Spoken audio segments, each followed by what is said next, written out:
السلام علیکم ورحمۃ اللہ وبرکاتہ۔ وعلیکم السلام ورحمۃ اللہ وبرکاتہ۔ تمام تعریف اللہ کے لیے جو رب ہے عالمین کا، خالق و مالک ہے کائنات سارے جہان کا۔ اللہ تعالیٰ کی تعریف کے بعد درود ہو جناب حضرت محمد مصطفیٰ صلی اللہ تعالی علیہ وسلم اور آپ کی آل پر۔ جیسا کہ آپ کا مرتبہ ہے، عظمت و شان ہے کہ آپ نبیوں کے نبی اور رسولوں کے بھی رسول، شاہوں کے تاج، تاجداروں کے بھی تاجدار ہیں، کشتی ملت کے کھیونہار، سب سے انوکھے اور سب سے نرالے ہیں۔ حضرت عبداللہ کی آنکھوں کے تارے اور عام نبی کے راج دلارے ہیں، جن کا نام گرامی جناب محمد الرسول اللہ صلی اللہ تعالی علیہ وسلم، جو 14ویں کے چاند سے بھی زیادہ روشن اور اللہ کے بعد سب سے افضل و اعلیٰ ہیں۔ آپ کی مقدس بارگاہ میں بادب درود و سلام کا ہدیہ پیش کریں اور محبت سے پڑھیں، اللہم صلی علی سیدنا و شفیعنا و نبینا و حبیبنا و مولانا محمد و بارک وسلم صلاۃ و سلاما علیک یا رسول اللہ، الصلاۃ والسلام علیک یا حبیب اللہ، الصلاۃ والسلام علیک یا نبی اللہ۔ محترم بزرگوں اور دوستوں، پیارے اسلامی بھائیوں، جس آیت کی تلاوت کی ہے، ما جعل اللہ لرجل من قلبین فی جوفہ،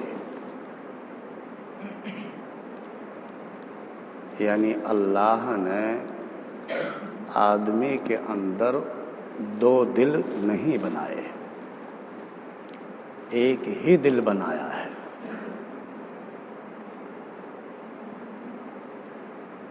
اس سے معلوم یہ ہوتا ہے کہ جب اللہ تعالیٰ نے انسان کے اندر ایک ہی دل بنایا ہے تو انسان کی سوچ بھی ایک ہی ہونی چاہیے۔ ایسا نہیں ہو سکتا کہ بیک وقت، یعنی ایک ہی وقت میں اللہ کا بھی خوف ہو اور دوسروں کا بھی خوف ہو۔ ایسا نہیں ہو سکتا کہ بیک وقت، یعنی ایک ہی وقت میں اس ایک دل میں اللہ سے بھی محبت ہو اور دوسروں سے بھی محبت ہو، یعنی اخلاص بھی ہو اور نفاق بھی ہو، انصاف بھی ہو اور ظلم بھی ہو، خدا پرستی بھی ہو اور زمانہ پرستی بھی ہو، گھمنڈ بھی ہو اور تواضع بھی ہو۔ یہ سب کچھ ایک ساتھ ایک ہی دل میں نہیں ہو سکتا۔ حق اور باطل ایک جگہ جمع نہیں ہو سکتے۔ روشنی ہوگی تو وہاں اندھیرا نہیں ہو سکتا، اور جہاں روشنی نہیں ہے تو وہاں اندھیرا ہی اندھیرا ہے۔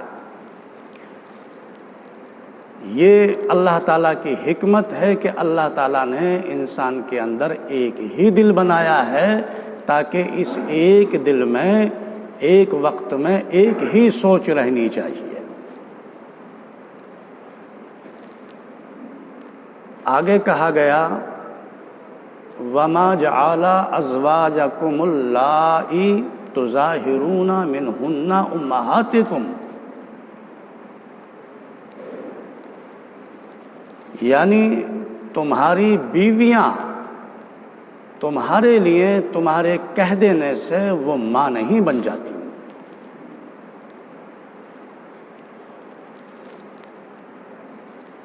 تظاہرون سے ظہار کا لفظ نکلا۔ عرب کی جہالت میں ایک رواجی قانون تھا کہ اگر کوئی شخص اپنی بیوی کو کہہ دیتا کہ انت علیہ کظہر امی، تو میرے لیے میرے اوپر میری ماں کی پیٹھ کی طرح ہے، یعنی اس سے مطلب ان کا یہ ہوتا تھا کہ اب تو میری ماں کی طرح ہے، میری بیوی نہ رہی۔ تو وہ یہ کہتے تھے کہ اب یہ ہمیشہ کے لیے اس پر حرام ہو گئی۔ اور دوسرا قانون یہ تھا متبنہ کے تعلق سے، یعنی لے پالک، منہ بولا بیٹا، منہ بولی اولاد، جیسا کہ آج بھی اکثر یہ رواج بہت عروج پر ہے۔ اللہ نے اگر کسی کو بیٹیاں دی ہیں تو وہ بیٹوں کو گود لے رہا ہے، شکر نہیں کر رہا کہ اللہ تعالیٰ نے مجھے یہ بیٹیاں عطا فرمائی ہیں۔ وہ بیٹے کی محبت میں دوسروں کے بیٹوں کو لے رہا ہے۔ اگر کسی پر اولاد نہیں ہے تب بھی وہ اللہ سے خوش نہیں ہو رہا، اللہ کا شکر نہیں ادا کر رہا، اور وہ یہ نہیں سمجھ رہا کہ پروردگار عالم نے مجھے جس حال میں رکھا ہے میں اسی طرح سے اس کا شکر کروں، بلکہ وہ پھر بیٹوں کی تڑپ میں دوسروں کے بچوں کو گود لے رہا ہے، اور منہ بولا بیٹا لے پالک جس کو کہا جاتا ہے اس طرح سے اس کو مان رہا ہے۔ تو یہ اس طرح کا جو رواجی قانون تھا یہ عرب کی جہالت میں موجود تھا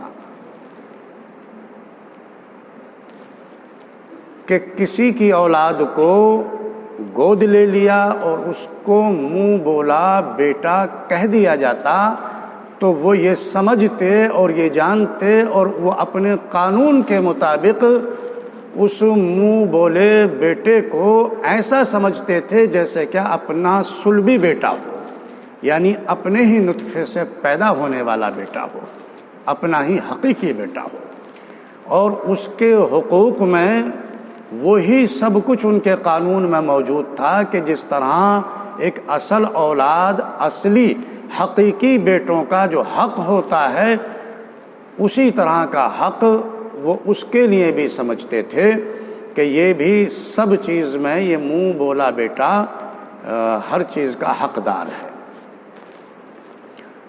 تو قرآن نے اس رواجی قانون کو ختم فرمایا، وَمَا جَعَلَ أَزْوَاجَكُمُ اللَّائِي تُظَاهِرُونَ مِنْهُنَّ أُمَّهَاتِكُمْ،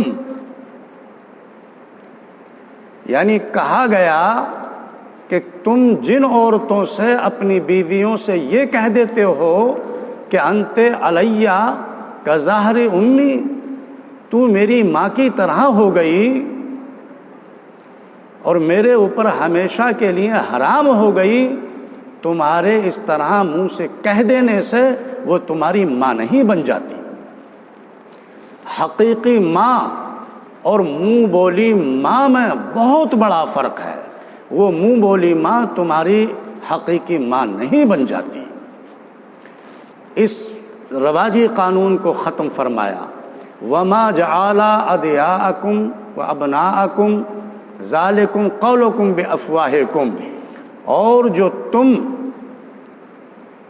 جن اولادوں کو جن بیٹوں کو گود لیتے ہو، جن کو منہ بولا بیٹا کہتے ہو اور ان بیٹوں کو بالکل اپنے صلبی بیٹے کی طرح سمجھتے ہو، تو یاد رکھو وہ تمہارے اصلی بیٹے نہیں بن جاتے، بلکہ ان کی نسبت انہی کے باپ کے ساتھ کی جائے گی، یعنی ان کے ولدیت میں انہی کے باپ کا نام دیا جائے گا۔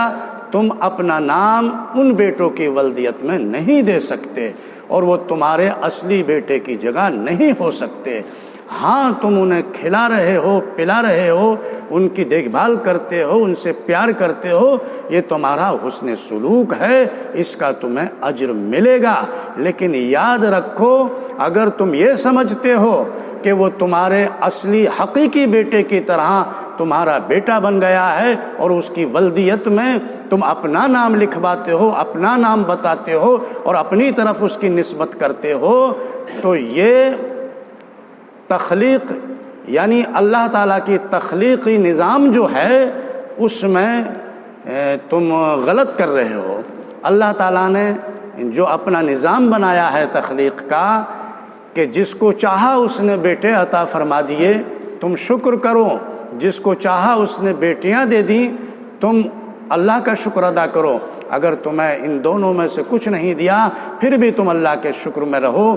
یہ تخلیقی نظام میں گڑبڑ مت کرو اور اپنے رواجی قانون مت اپناؤ کہ تم جس کو چاہو اپنی اولاد مان لو یا جس کو چاہو تم اپنی ماں یا باپ مان لو۔ یہ اگر کسی کو احتراماً ادباً اگر محبت کے ساتھ کسی کو کہتے ہو یا ان کے ساتھ جو بھی پیار کرتے ہو، یہ حسن سلوک ہے، اس کا تمہیں اجر ملے گا۔ لیکن وہ تمہارے زہار سے تمہاری بیویاں تمہارے کہنے سے ماں نہیں بن جاتی، یا تم جن اولادوں کو اپنا بیٹا مانتے ہو وہ تمہارے بیٹے نہیں بن جاتے۔ یہ تخلیق نظام میں گڑبڑی ہے، یہ ایسا ہرگز نہیں ہوا۔ قرآن پاک نے اس قانون کو ختم فرمایا۔ آج بھی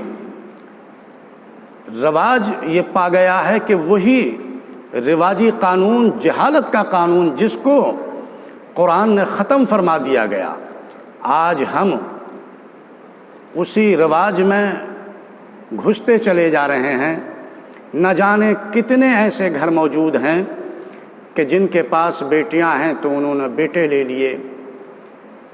اس کا مطلب یہ ہے کہ تم ایک تو اللہ کا شکر ادا نہیں کر رہے کہ اللہ نے تمہیں بیٹیاں عطا فرمائیں، دوسرے یہ کہ ان بیٹیوں کا حق تم ختم کر رہے ہو اور اس منہ بولے بیٹے کی طرف ان حقوں کا معاملہ کر رہے ہو۔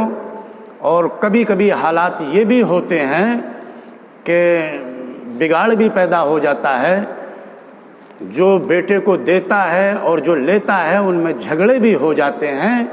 تو پیارے اسلامی بھائیوں، اپنی زندگی گزارو، قرآن کے مطابق گزارو۔ ہم قرآن کو پڑھ کر یوں ہی گزر جاتے ہیں، اس کے مطلب کا ہمیں کچھ پتہ نہیں چلتا۔ ہم علماء کی صحبت اختیار کریں، علماء کے پاس بیٹھیں اور علماء سے قرآن کو سمجھیں۔